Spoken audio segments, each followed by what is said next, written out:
And let me start by talking a little bit about recruitment. So the key word to me about recruitment, 3 words: you go find them.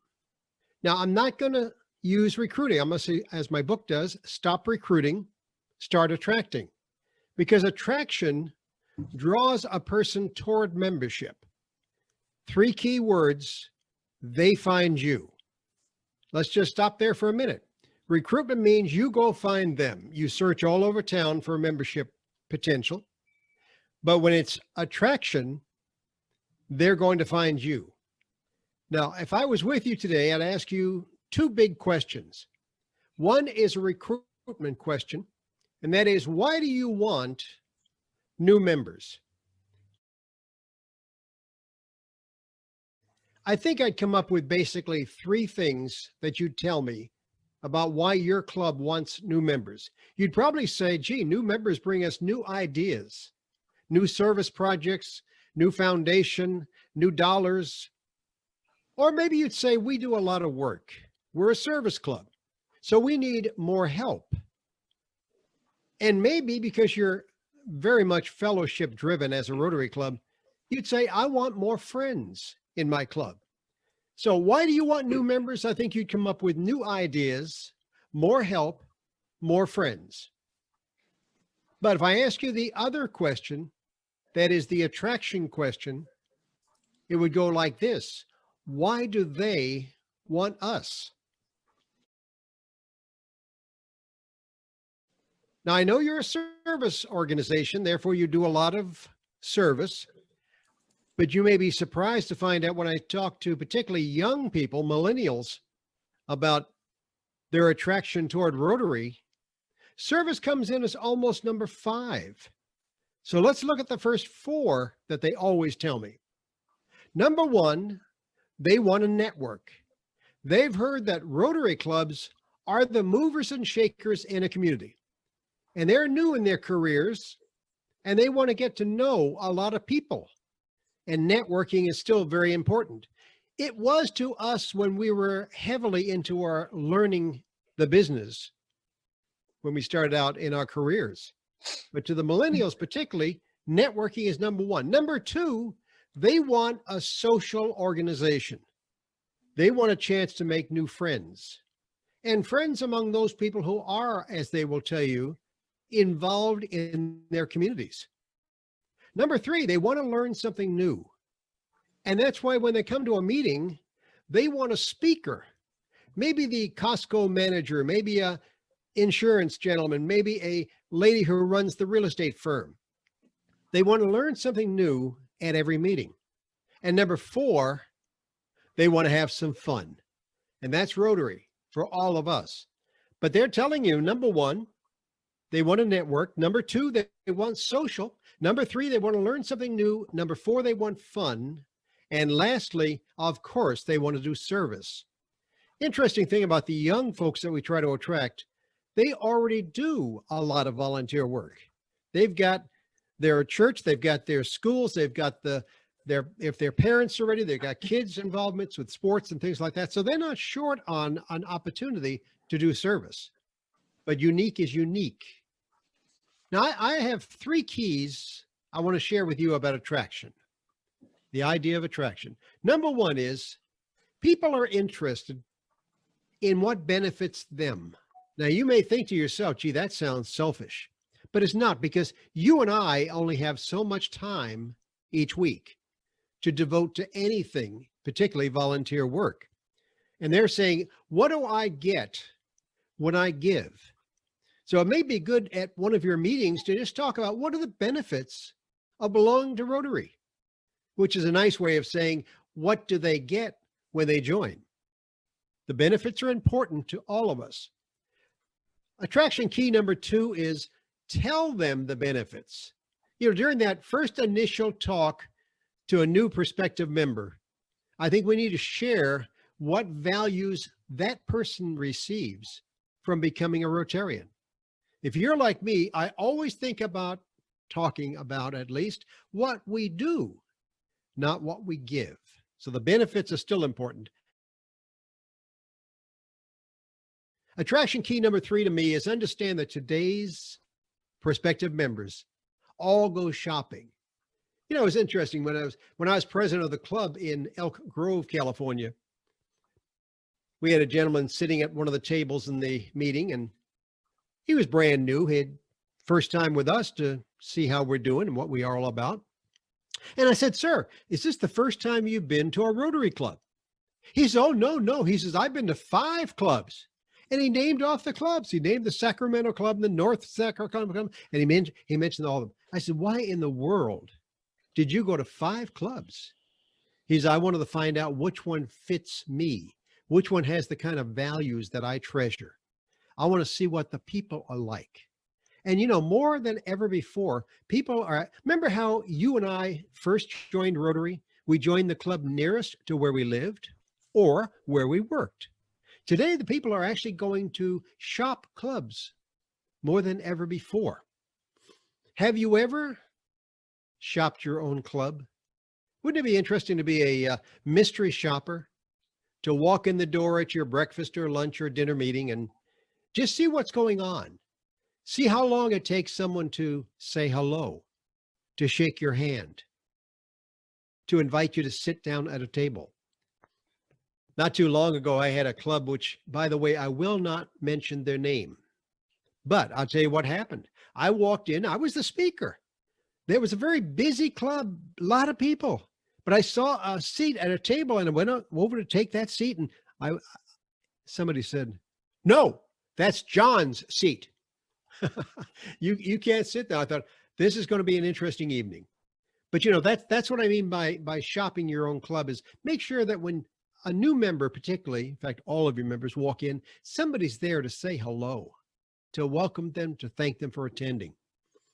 You know, I think I need to understand that all prospective members have expectations. Think about an expectation. Many of you are in probably customer service. And when I say expectations, I know what you're saying. You say, yes, we've got to meet their expectations. And I'm going to look you in the eye and say, no, no, you have to exceed their expectations. You know, I'm looking to attract people, particularly new members, who have 3 things. One is a business attitude. Now, you may not always think of your club as a business club, but that's how it started. And that's really in its own way what we are in many ideas of business. Now, I know you have classification on your badge. Your classification is generally what you did, even if you're retired. Quite often it will say attorney, or it will say, you know, real estate. Having a business attitude, I want. Number 2, I want you to have a service attitude. You got to be willing to do something. And 3, I want you to have enough time to attend meetings, to come to various service projects. So 3 things: business attitude, service attitude, and enough time. I don't want, and this is kind of funny to say, a warm body. I want Rotarians who are willing to give the time and work in my club. I don't want just a checkbook. Sometimes you get people in who say, "Oh, I'll write you a check for that," but they never show up for meetings. They never show up for service projects. So I don't want warm bodies, and I don't want checkbooks. I want people who are willing to do something to help the club at all times. I'm suggesting right now that you want to define exactly the kind of person that you want to attract. I'm going to give you 4 possibilities and see if these fit your desires. 1, I want young people. Now, when I say young, I'm talking 20s and 30s and 40s, because we know our average membership age is probably over 40, maybe more 50, and some clubs maybe 60 is the average age. So I want to attract some young members. I also want sometimes family-oriented people, people with kids and people with spouses and people who are a little different than just a single person. I want women in my club, and I want boomers. I love boomers. You know, think about boomers for a minute. They're retiring at the rate of 10,000 a day. The problem with young people, particularly as prospective members, is They don't know anything about Rotary. I'm a Starbucks guy, and I spend prior to COVID when we could go into Starbucks and sit down. And I was doing that one day about a year ago, and there was a young man I was talking to. And the nice thing about sitting at Starbucks is you can talk to each other, even though they got their smartphones out and their computers out. They still carry on conversations with each other. And I said to him, I said, "Sir, what do you know about Rotary?" He looked at me and he said, "Is that like one of them Kiwanis, lions, one of those kinds of things?" In other words, he knew nothing about Rotary. And that's been my experience with young people. They don't really know what we do and what we are in Rotary. If you're trying to invite young people, then the types of projects, the service events, need to sometimes be altered to attract them. They love green, environmental, community gardens, kinds of things, anything environmental that would interest them. And if you're trying to attract more family-oriented people, then goodness sakes, make sure that the entire family is available at times. Maybe the kids can attend one of your meetings. Maybe the spouse is involved with various functions. Even though they don't become members, they still feel like a part of that Rotary Club. More women. I was excited to find out recently that in America's major corporations, right now, we're at 50% of the CEOs are women. Now, why isn't Rotary then 50% women, and should be? And it's probably a goal we should make, that at least half of our membership could be women. Boomers are hitting, as I said, the retirement age at 10,000 per day retiring. You know, there's something interesting about retirement. We look so forward to it, but yet once we retire, we've lost a whole lot of what was important to us, primarily the people in the office, the ones we may have griped about and now we miss. And I think Rotary will give all retired folks, all boomers particularly, a chance to do something again with meaning in their life, because you may be feeling a miss of that. It's important to define, in my mind, the kinds of groups that you want to attract. And I'm looking at groups such as I talked about, family-oriented, young and boomers and women. It's important because you attract each of those groups a little differently. In other words, you want to tailor your attraction methods to the groups. Now, take a look at your membership in your club. And how would you define your current members? Where can you attract? I'll tell you what you're not very good at, because I'm not either. Attracting my friends. It's an interesting thing, isn't it, that you don't ask your friends to come to Rotary Club even as a guest. And you know why? You're a little bit afraid they're going to say no. You're going to be a little embarrassed if they turn you down. So the easiest way to avoid that embarrassment is don't ask them. But you know what? You know why your friends are so good? They're just like you. Isn't that true? Your friends are more like you than different than you, so they'd make perfect Rotarians. Number two, I hope that many of you are in the Chamber of Commerce in your town. I love the Chamber of Commerce as a recruiting tool, I should say attracting tool, which it is, to Rotary, because those are all business people. I love going to the luncheons and the dinners, and particularly going to the ribbon cuttings. That is the brand new places opening in town. Because you know what it is? Those are brand new people in town, brand new business people, and they need us. They need to be involved in all the things that Rotary does. We'll help their business and it will help our club, both. And local businesses. Now today it's only 2 o'clock here, so I have time to do 5 things this afternoon. One is to go get my cleaning at the cleaners. Another is go to the bank. A third one to go to Home Depot. And then my wife has 2 items on her honey-do list that she wants me to take care of. But you know what happens? When I walk into those businesses, I know the owner. I know the manager. I work hard to make a relationship with those people. It was so funny because a couple of years ago, we had a brand new bank open in town. It was called Union Bank. And I knew about them because when I lived in Southern California, that was my bank and we didn't have a branch up here. So they opened up and I walked in almost that first day and I saw Sarah and I said, Sarah, you're the manager here, right? Yes, yes, Bill. And she had my card, so she knew my name. And I said, why aren't you in Rotary? And she said, oh, I don't have time. I got to get this branch going and all this. It's okay. Every week I went to the bank. Every time I walked into that bank, I saw Sarah and I said, Sarah, Rotary. She hated me. I yelled it every time at her. You know, she's now the treasurer in that club and has been secretary as well. In other words, what I'm suggesting is when someone says no, it doesn't mean no most of the time. It means not yet. So I'm going to work on that. And I think in every case, when I walk into a business, I always tell them, now let me stop right there for a minute. I don't talk about Rotary. I talk about what Rotary does. I'll talk to the manager of Home Depot about what we're doing at the senior center, what we're doing at the community garden. Or if I'm talking to somebody in the bank, I talk about what we do with this and that. I talk about what we do. And what they always say is, whoa, you do all that stuff in your club? Yeah. Okay. The other is your place of worship, your church, your temple, your synagogue. Now, if any of you are ministers out there or leaders of a faith, you're going to get upset with what I say. Sunday morning, I'm sitting at church and I'm looking around that church for future Rotarians.